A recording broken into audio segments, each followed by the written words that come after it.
thank you very much for joining us today.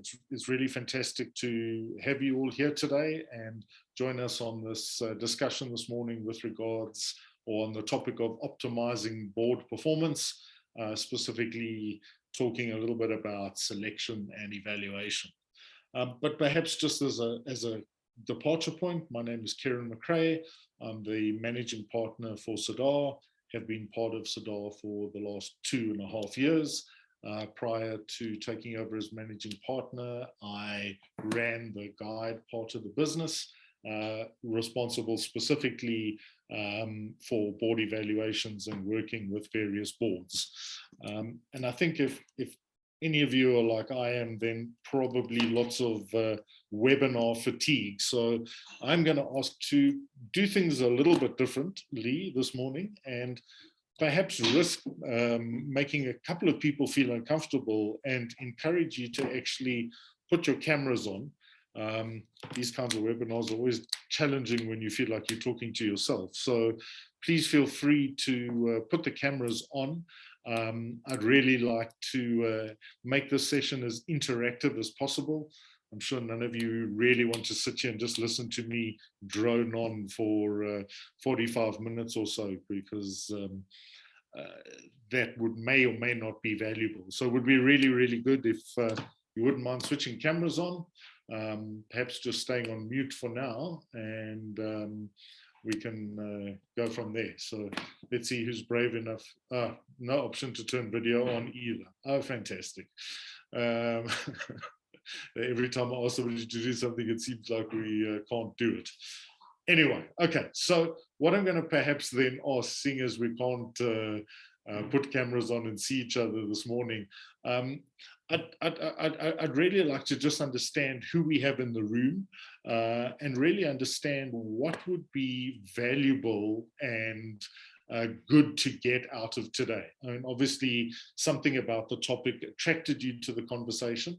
So if you don't mind me asking some questions and just getting a bit of a sense for why you're on the call today and what would be valuable to get out of it.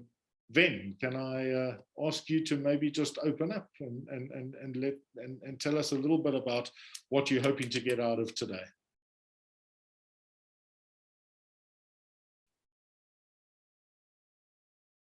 Ven? Or anybody else for that matter, Vanessa or Stuart, Roland. I'd really like to understand who we've got in the room so that I can really make sure that the information and the perspectives that I share are real and relevant to you. So please feel free to unmute yourself and just let me know a little bit about what you'd like to get out of it. Gavin, Greg, Roland, Stuart, Vanessa, Ven. Ellen, perhaps I can ask you to just give a perspective or a point of view. Yeah, thanks, Kieran. And maybe just on that is, really just to get an insight on how boards in this current environment, which is so dynamic and there's so many challenges, how can they really work effectively, especially where you're bringing in non-executive directors? Obviously, the larger corporates have got those structures in place, but more importantly, the private companies, how can they make sure that this governance aspect is not just red tape, but it's really helping them to manage the business effectively for the future and not only dealing with the current crises? And what are some of the ways they can do it effectively, as opposed to just like a knee-jerk reaction? So that's what I'm hoping to see, to get some feedback on that. Wonderful, thank you. Greg, I see your note there with regards to no option to chat, seems automatically muted. Yeah, Kieran, I think the guys can't chat. There's only a few of us that have got that option.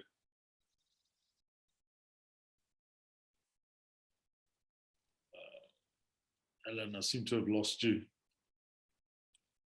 Jenny, is it possible to unmute the participants? Hi, Kieran. Yes, I can unmute them. Please do that for me. Let me know once you're good.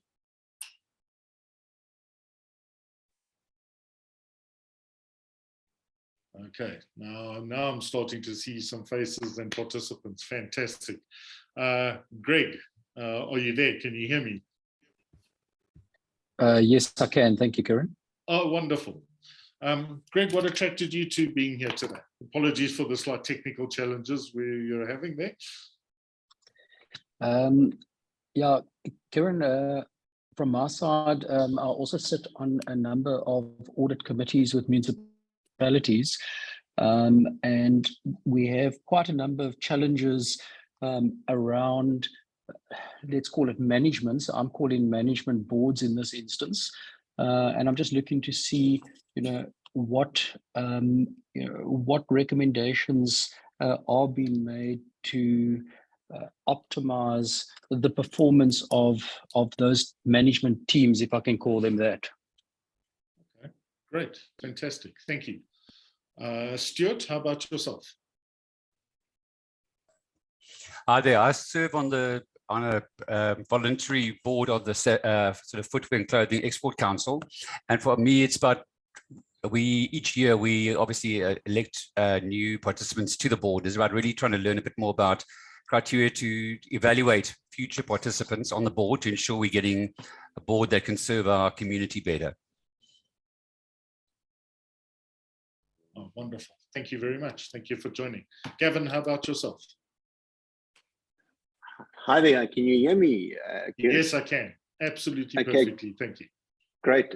So we're in Port Elizabeth, and we're an independent business. So we haven't quite got to the state where we have official boards, although we are a big independent business for Port Elizabeth purposes. And my interaction here is just to understand what is the next step for us when we do get to set up boards in future planning our business, because obviously at some stage we do wish to exit the business in an executive role and play a non-executive role, and what that might look like in the future. That's my purpose for being on the Zoom call. Wonderful. Thank you very much, Gavin. So please feel free to ask as many questions, because we work with lots of businesses that are in exactly or facing exactly the same challenges as what you are. So please feel free to ask questions as we go along. I have no problem with being interrupted at all. Anybody else like to share a perspective? Vanessa, Van, Krieg, anybody else like to share a perspective? Hi, Kieran, it's Gray here. I work with Alan. Right. Sorry. No, all good. Don't stress. It's always a conversation starter, so not a problem. Yeah, so I work with Alan, and recently actually just joined our Family Business Centre of Excellence. And I think one of the questions we often get from our clients is, well, not one of the questions on the comments is, our board is fine, it works, it's operating, but when you within a private or family business environment, we know the intricacies that come with that, and the board strength is actually imperative to ensure that the business doesn't get what's the word, hamstrung by family issues. So for me, it's making sure that I can share the key points and then connect them with the specialists like yourselves to make sure that their board is operating effectively in that regard. Marvelous, marvelous. Thank you. Great stuff.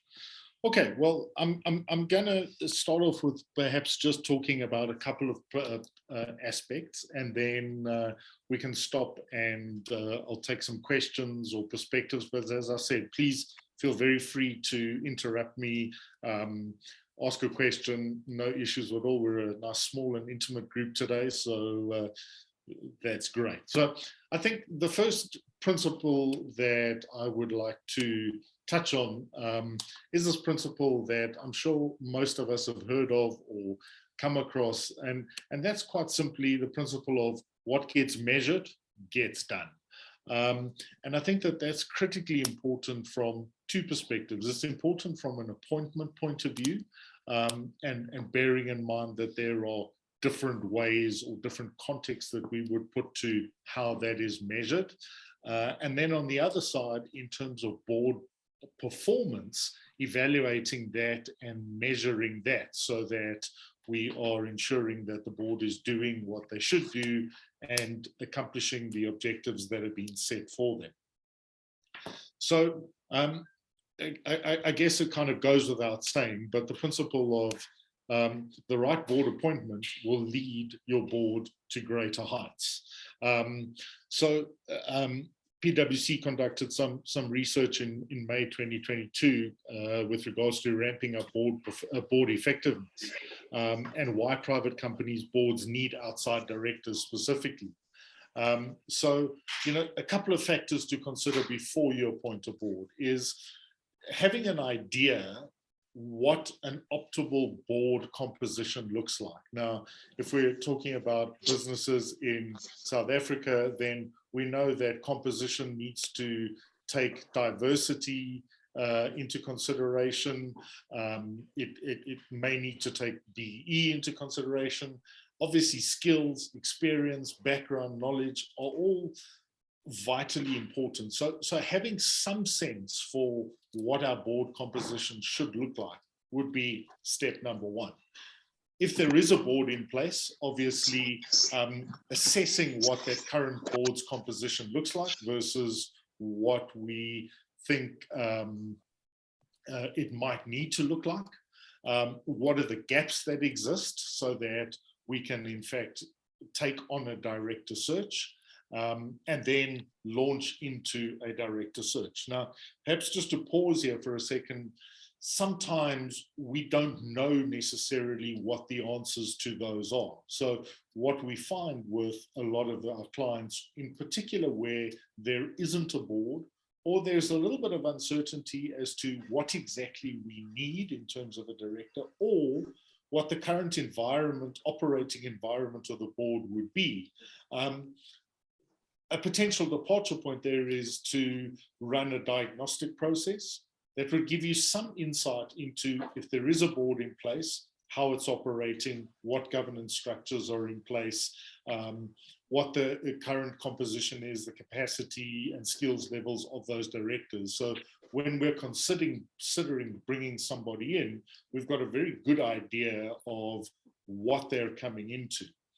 The other advantage of running a diagnostic process up front is to use it as part of your induction. So again, often we find that board induction processes are perhaps, especially in smaller organizations, perhaps not as formalized as what they would be in larger listed entities, for example. So sometimes that diagnostic can form an integral or a very valuable part of the induction process of bringing an independent non-exec in onto the board or another director in whatever capacity they may be, so that they've got a sense for where some of the strengths are, where some of the areas are that need improvement, and what they can expect going forwards.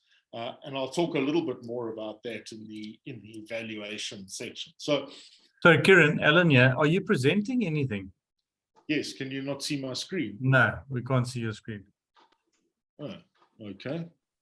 That's odd. It says you are screen sharing on my side. Pay your licenses, Ellen, because I can. Okay, I see it. Okay, let me try that again then quickly. Thanks, Kevin.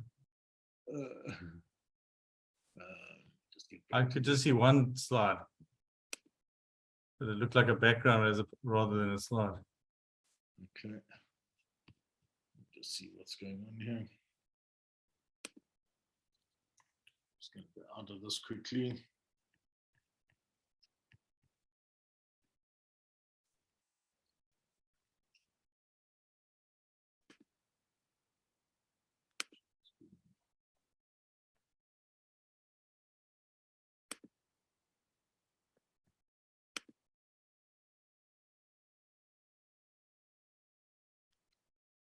Yeah, got that. Better? Yeah, thanks. Let's get this into presentation mode again. There we go. So the question then is, how do we balance a board beyond just a CV? So we would start off with looking at, so what are the core values that we're looking for in an individual? Aligned to that is, so what are the core skills that every director must have? And those values, again, would be based on the culture of the organization, perhaps the industry that it is in, and understanding those things. Core skills can sometimes be an interesting debate, especially with regards to bringing an independent onto a board. And the debate often centers around, is it better to have an independent who has specific skills and expertise in that segment, or does an outside perspective add some value? So that differentiation between what are the core skills that we need and what are the specialist skills. And as I say, sometimes those specialist skills, even better if they are not necessarily in that sector or in that industry, can sometimes add tremendous value to the board. And then, of course, as I've already mentioned, diversity, a challenge that we deal with in this country every day, in terms of how we balance the board from a diversity perspective, whether that be gender or ethnic or anything else like that. But what kind of diversity do we need to put or to have on the board? And then to understand what the personal profile of this individual is. And the special skills, diversity and personal profile would be what each director contributes. So we look at it from 2 points of view: what each director must have and what they need to contribute to that board. And in our experience, and this stems from working with many boards, is in fact making sure that we have the right profile of individual can be equally as important as the core skills. And you know, for profiling, we use a tool which is called Contribution Compass, which allows us to understand what the natural energies are that each of the directors bring to the table. Because those energies often define and determine how they make decisions, how they interact, what they're thinking, or what their problem-solving patterns may be. So important to understand that we balance the profiles as well as the skills on the board. In our experience, all too often we go looking for special skills and diversity and ignore the personal profile or some of the other aspects. So very important, looking beyond a CV in terms of how we balance the board effectively. And then really looking at it from a point of view of saying, okay, so what will an astute board appointment deliver? So first of all, it's going to foster an effective high performance board without a shadow of a doubt. It's going to deliver real business growth. It's going to add credibility to that board and that business. It's going to make your business more investable ultimately, bring new and diverse perspectives. It'll complement rather than compete with the existing directors and skills, and it improves the outcomes for shareholders and other stakeholders. So this whole process of a specialized approach to appointing a board and individuals to the board is absolutely critically important. I'm going to just pause there for a second and just take some questions. Any questions at this point in time?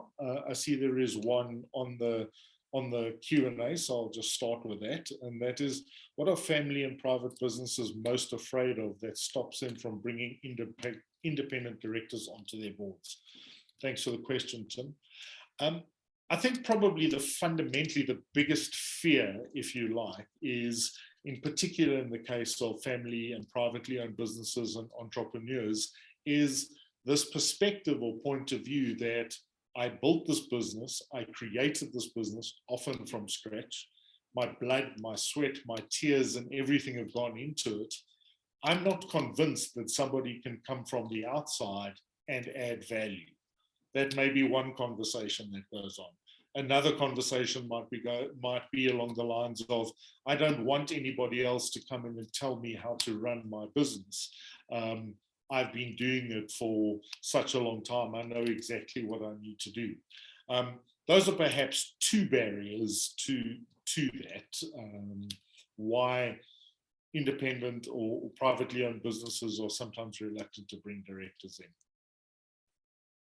Are there any other questions or perspectives that anybody would like to, or questions that anybody would like to add at this point in time or bring in? Alan, Kieran, I see your hand up. Yeah, Kieran, maybe you spoke about high performance boards, but how do boards evaluate themselves in whether they're high performance? Because what I get a sense that in South Africa, many top performing companies believe they've got a high performance board, and therefore, but they don't necessarily have done any evaluation. So how do they assess whether they're a high performing board or not? Oh, great question. Thanks, Alan. That'll give you all the more reason to stay for the next half of my conversation today, because I'm going to go specifically into board evaluations once we close out here on appointments. So stay tuned, I think is my best answer I could give you right now. No, thank you for that. So Great. Kieran, I've got a couple of questions in the Q&A box. If you can just address those if you haven't already. Thanks. I think I have. The last one there was from Tim. Tim, did I answer your question?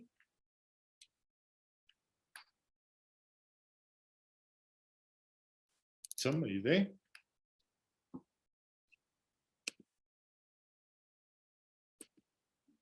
Yes, thank you.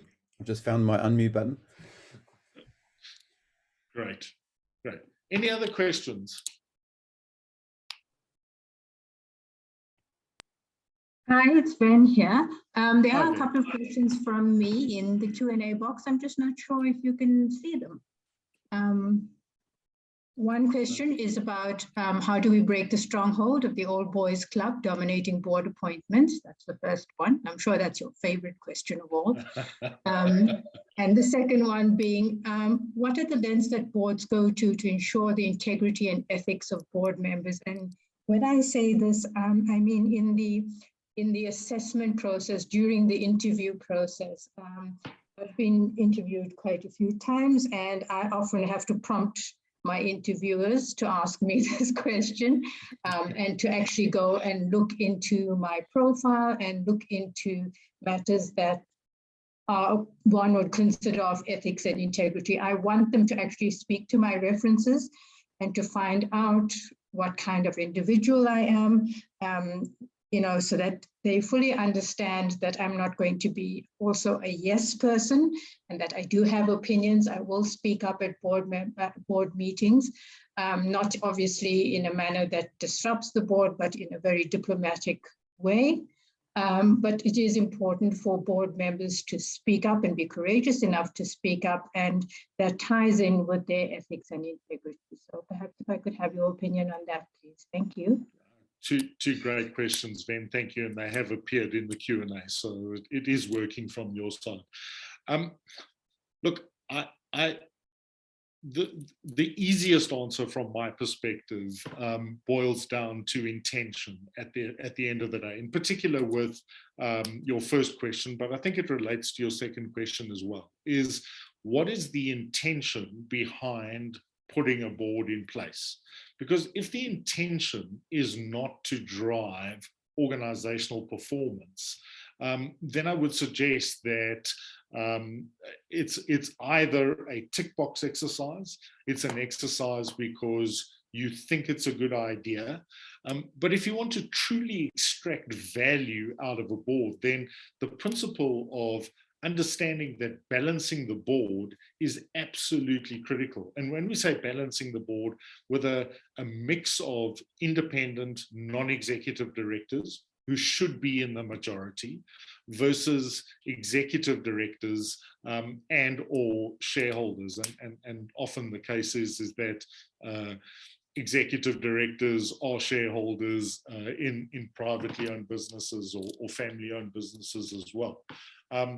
So yes, I think the first point is, if you're not appointing a board that is going to challenge you and drive better decision making, drive better governance, then why are you doing it in the first place? Otherwise it's nothing more than a bunch of guys and their mates sitting around on a Friday afternoon drinking beers and eating biltong and calling that a board meeting, and or assuming that through that process that they're applying governance to the business, for example. So I think intention is probably the first thing that's absolutely critical, and understanding what value would I get from a board, what value do I want from a board, and how am I prepared to extract value and back into my business.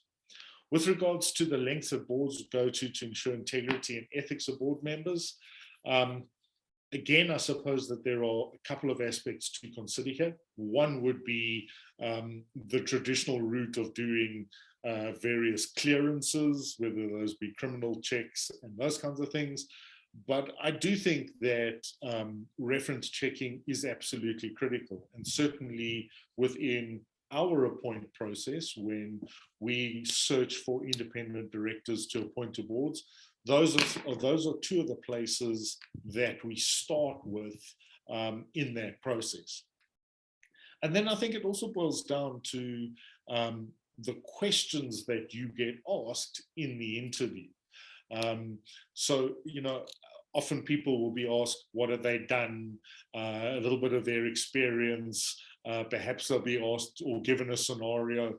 But I found one of the most valuable questions to ask through that process is, so what have you produced, i.e. actually put in place that is recognizable, measurable during the course of your journey that would add value to this board? So yeah, summary, reference checking, criminal checking, etc., is one avenue to take. But then also just having the ability to run a really good interview. And sometimes in my experience, interviewing skills could be better or improved, especially if you're not using a specialist board appointment organization such as Sadar has to do that. Does that answer your question, Ben? Yes, no, thank you very much. Great. Any other questions with regards to board appointments?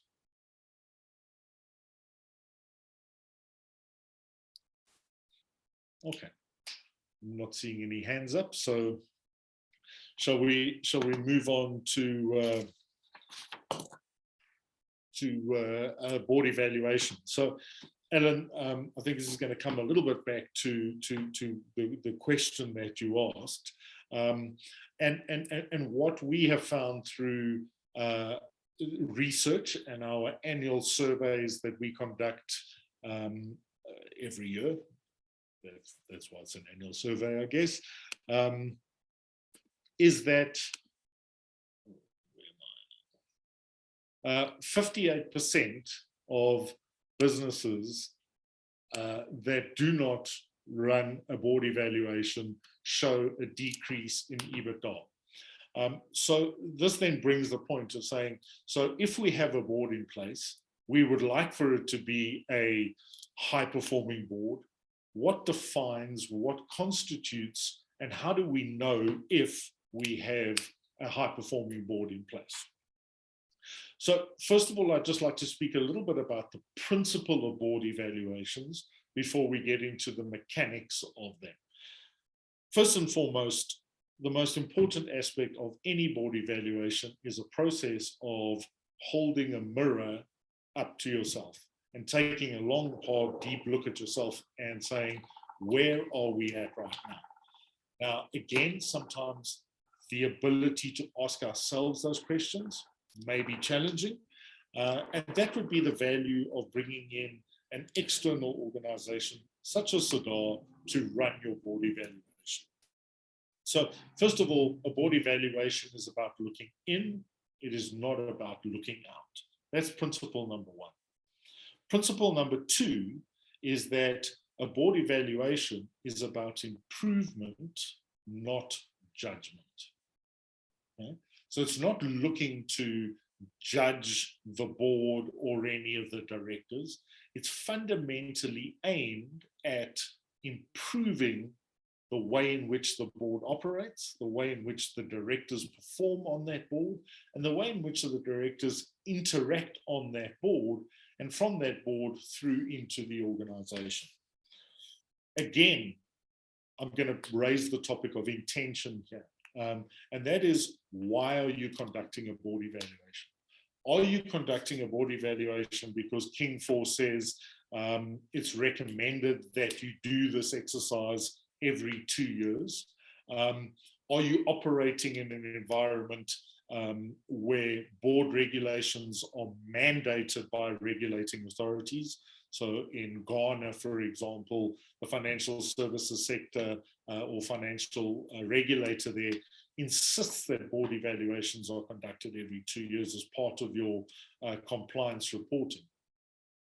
So if you're approaching a board evaluation with a perspective of a tick box exercise, then the reality is that the outcomes that you get from that are not going to be a high performing board at the end of the day, because your intention behind it is just not right from the beginning. So principle number two, it's about improvement, not judgment. The third aspect, or the third principle that is critically important with regards to board evaluations, is understanding where the balance lies between best practice from a governance point of view and what works well for us as an organization. And specifically, this would relate to family-owned or privately owned businesses where there hasn't been a board or a strong culture of governance historically necessarily. They've gotten to where they are because they do things in a certain way. And what you want to make very sure is that you don't overburden or encumber a board or an organization like that with so much best practice that it inhibits them doing what they're good at doing. On the flip side, ensuring that what they're good at doing is not outside the parameters of good governance. So those would be the three principles when it comes to board evaluations. One, it's about looking in. Two, it's about improvement, not judgment. So intention is critical. And thirdly, it's about balancing or finding the balance between best practice from a governance point of view and what works well for us as an organization. So in terms of methodology and approach,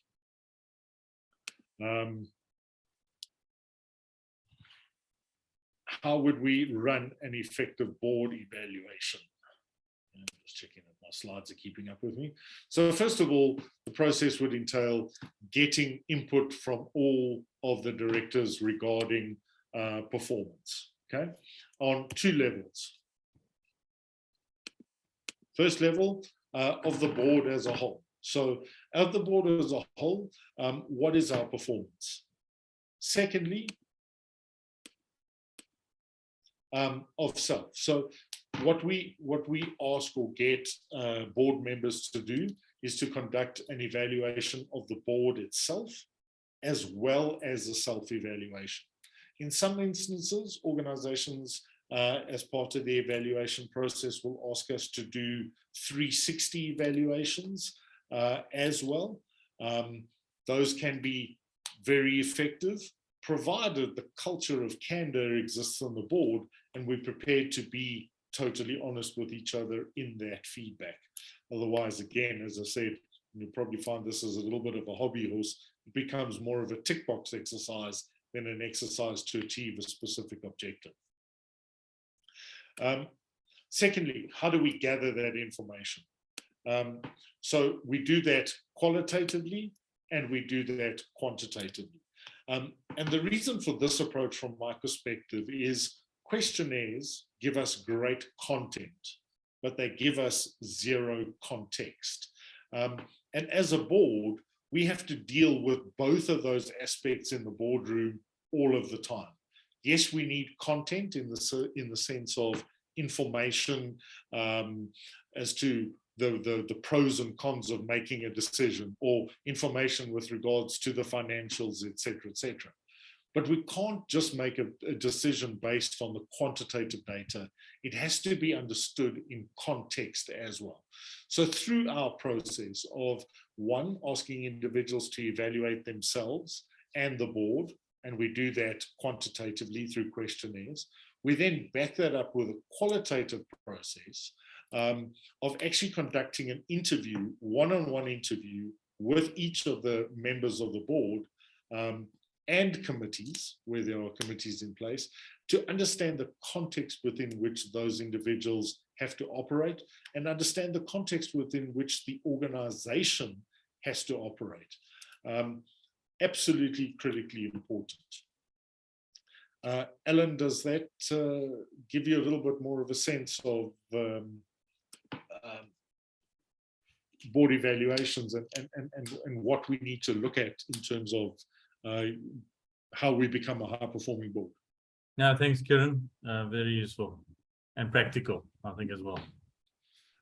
And then what's absolutely critical is that that evaluation is conducted against some sort of framework or some sort of model. So within SADAR, we've developed what we call our governance compass, and that evaluates the board across 8 aspects of its performance: strategy and direction, organizational culture, effective leadership, stakeholder engagement, shareholder returns, risk management and compliance, financial returns, and evaluation and improvement.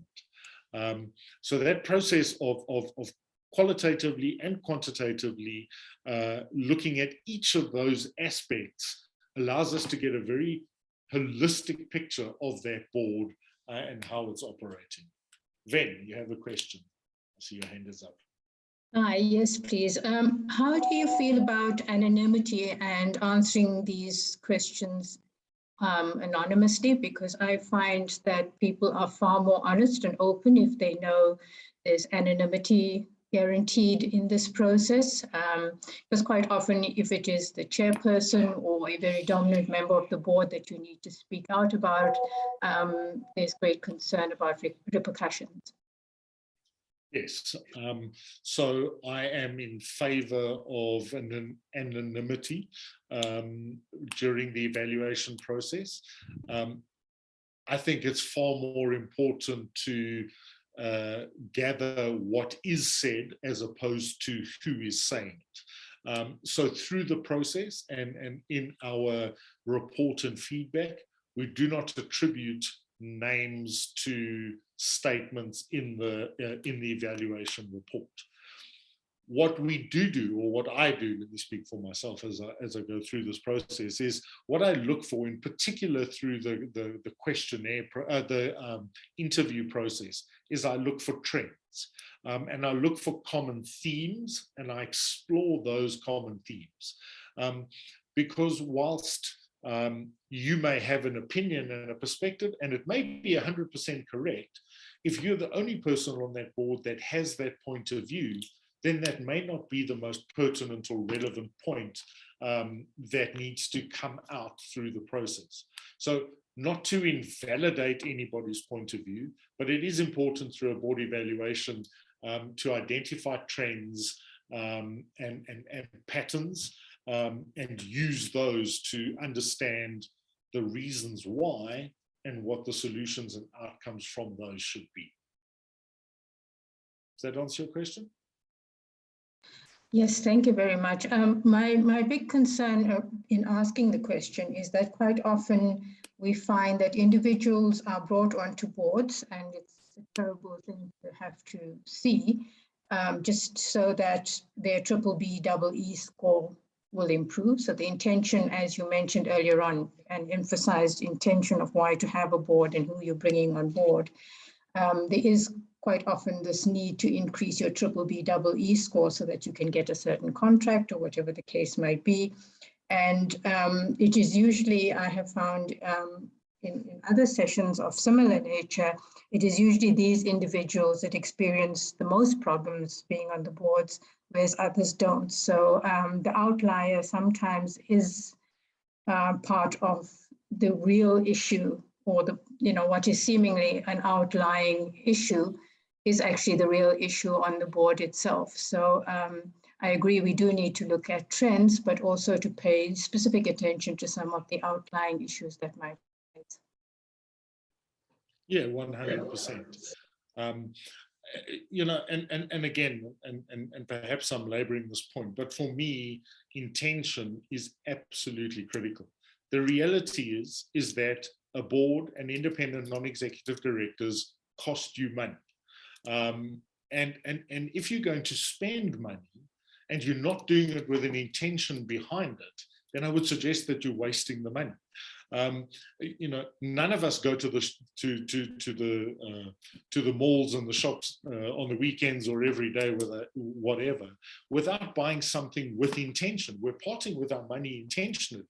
Why would you not want to get value from it, unless you're just doing it for a tick box exercise, in which case there's either going to be governance issues in that organization, or most likely going to be some sort of governance issues in that organization. Great question. Thank you, Ben. Any other questions?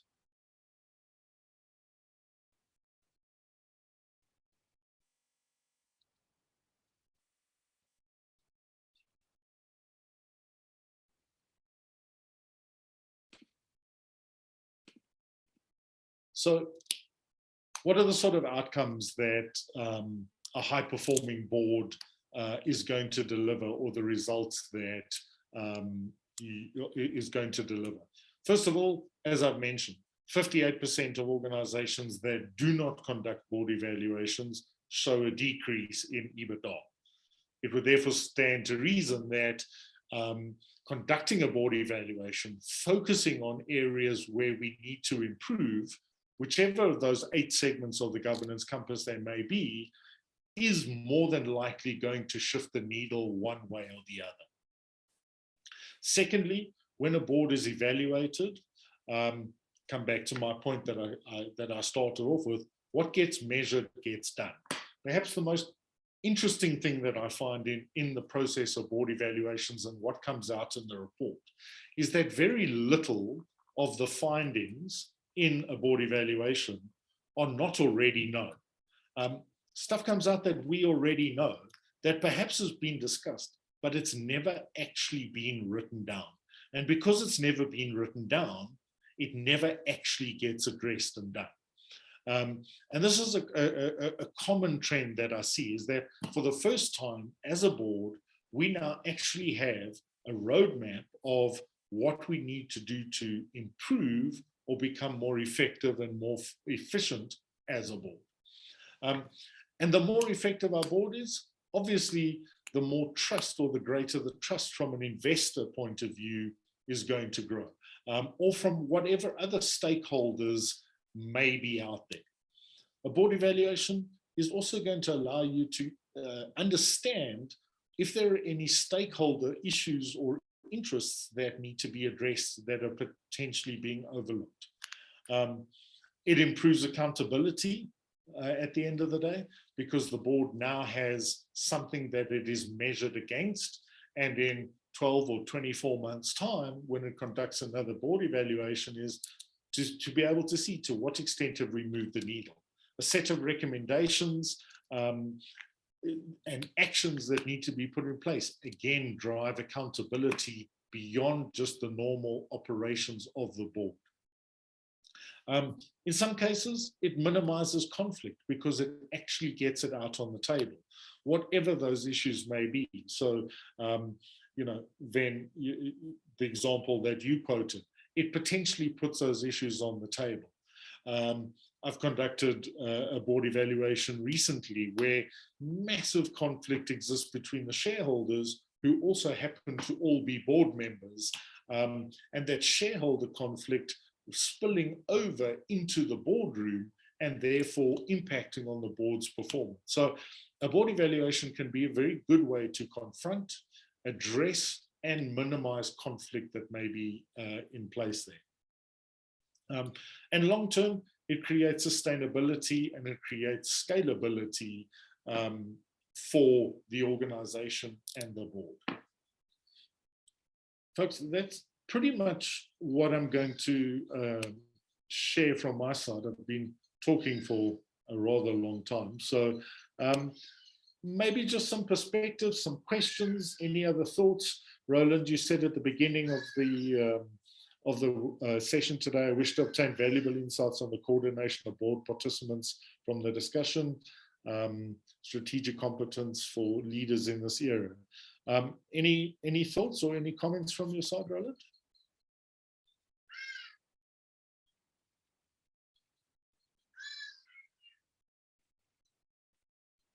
You're on mute if you are talking.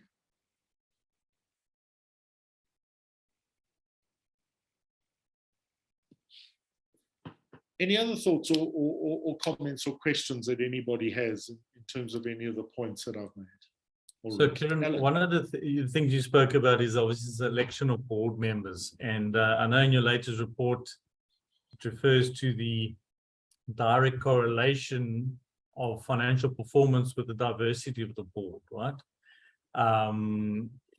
Whether it's gender, ethnicity, or whatever it may be. But what I'm finding is businesses are more and more looking at that and bringing in people that maybe don't even understand or know that industry very well, and therefore asking very different questions and having the rest of the board think differently, if I can call it like that. So it's really becoming valuable. I think, to me, the biggest challenge, what I'm seeing with private companies, is finding directors, non-executives, because it just seems to be a shortage, if I can call it like that. So what is happening from a director education? I know you guys do a bit, but what is happening in preparing people to be effective directors, and also ensuring they're not on too many boards? Because I think that's the other challenge. You know, if you're a good director, you're getting spread all over the show, and how do you encourage that diversity? Because there is a real benefit by getting different types of people on the board. There's a couple of questions there. Yeah. So maybe to just try and address them one by one. I don't think there's a shortage of people who, or individuals who love the idea of being on a board, but I don't necessarily want to do the work or carry the responsibility that goes along with it. That's one aspect. Yes, you're correct. Skills and training in the non-executive director space or in the director space is fairly limited.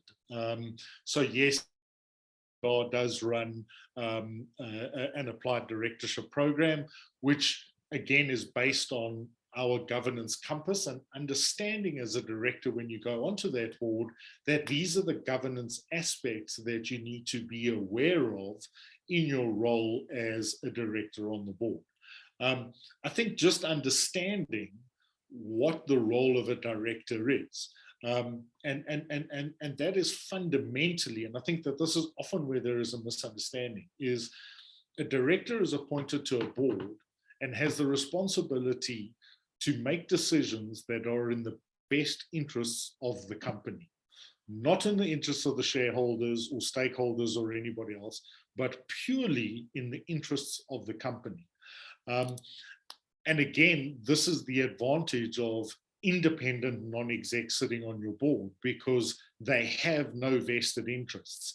They can apply their minds with skill, care, and diligence, and they can make decisions that are in the best interests of the company.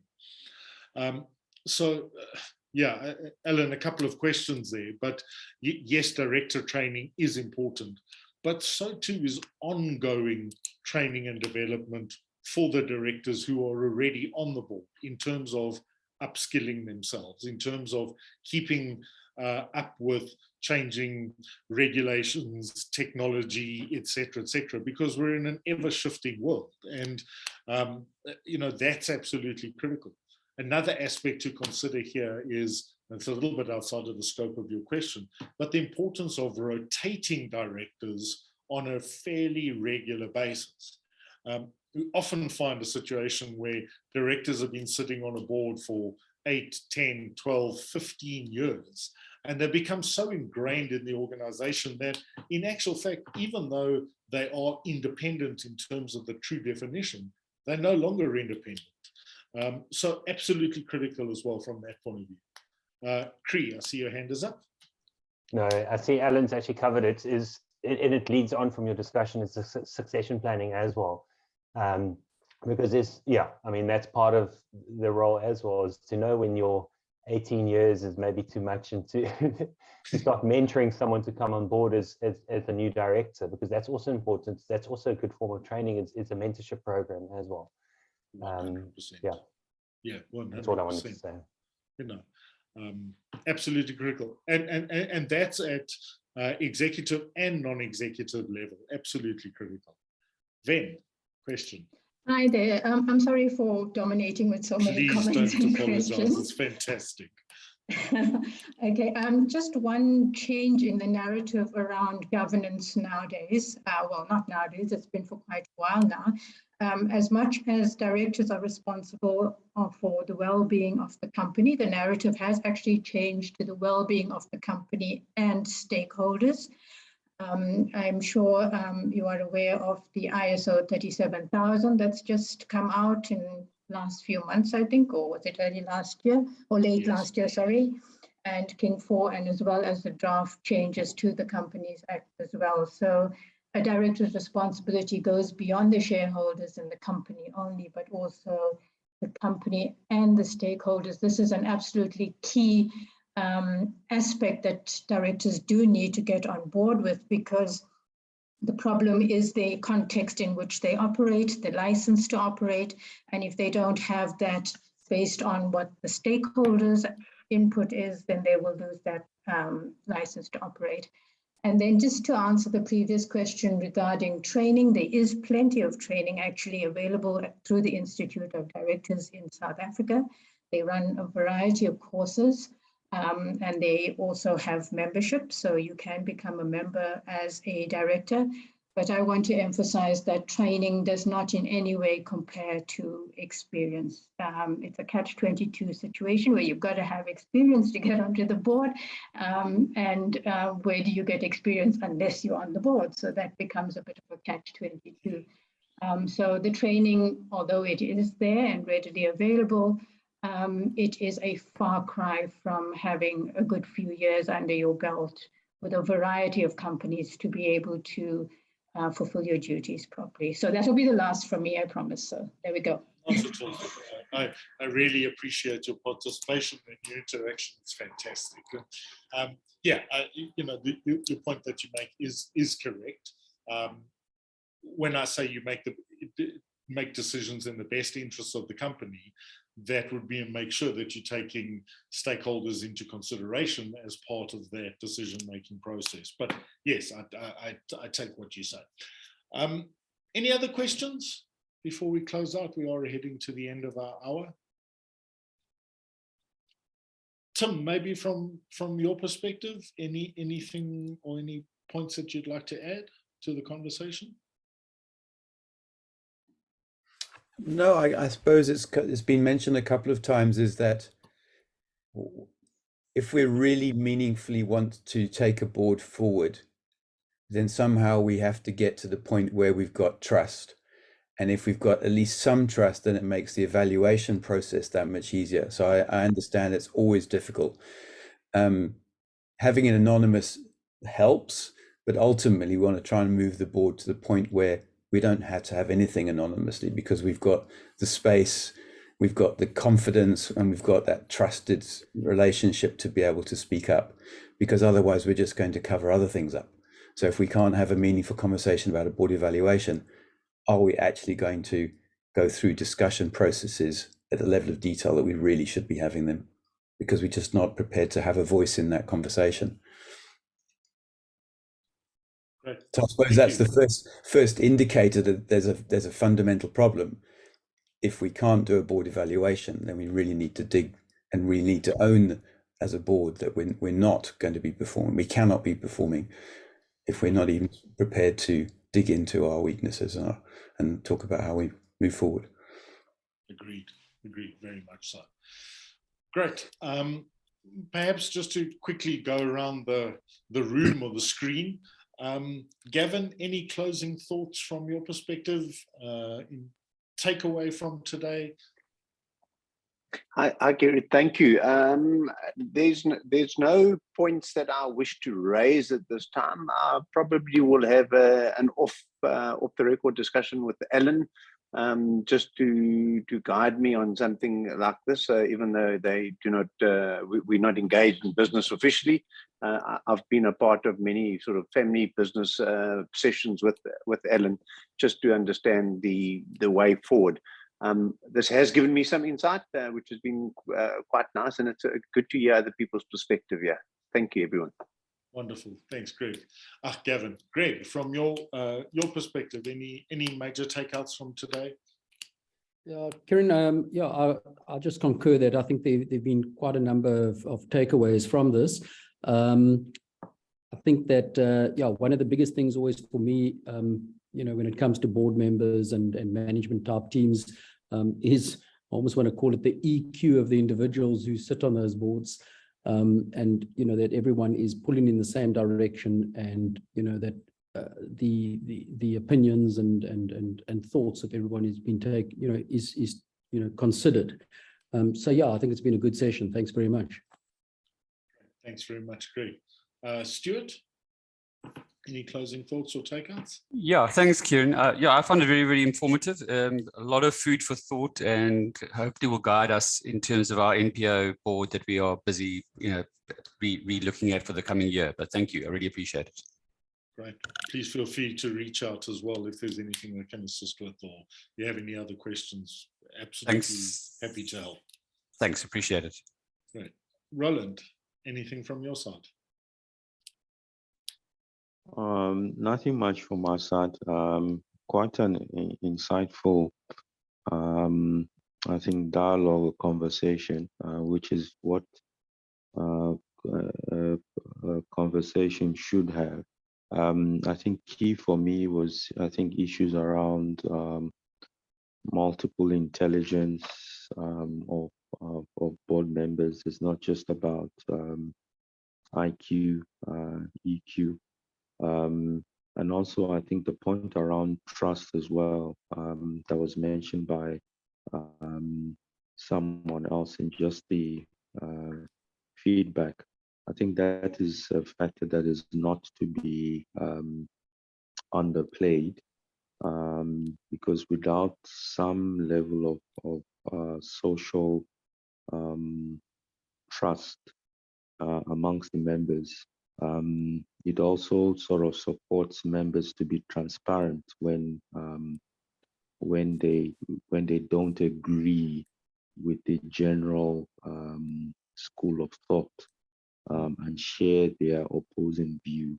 But in the absence of a trust fabric, you will get, I think, a lot of board members agreeing artificially to the common trend, even if the common trend of the discussion is wrong for the organization. Thank you. Thank you. Thank you very much. Cree, and then I'll close out with Ellen. Yeah, I think all the points raised, very important. For me, it's moving beyond the tick the box approach. There's got to be meaning, there's got to be purpose behind someone, as you're saying, making sure that they have an effective board, and also understanding the long-term effects of having an effective board. And I think everyone's raised all the points that will lead one in that way. And as you said, Kieran, it's not just having formal training courses, it's ongoing learning, experiential learning as well. That's very important as well.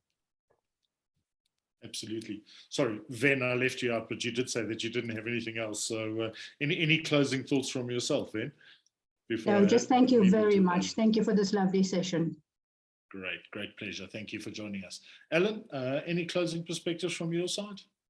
No, just a thank you to you and for everyone else for attending and the engagement. I think it is such an important topic, and it's an ongoing discussion. And how do we get more and more directors equipped and moving in that right direction? I think that was mentioned earlier, that everyone's aligned but equipped to do that.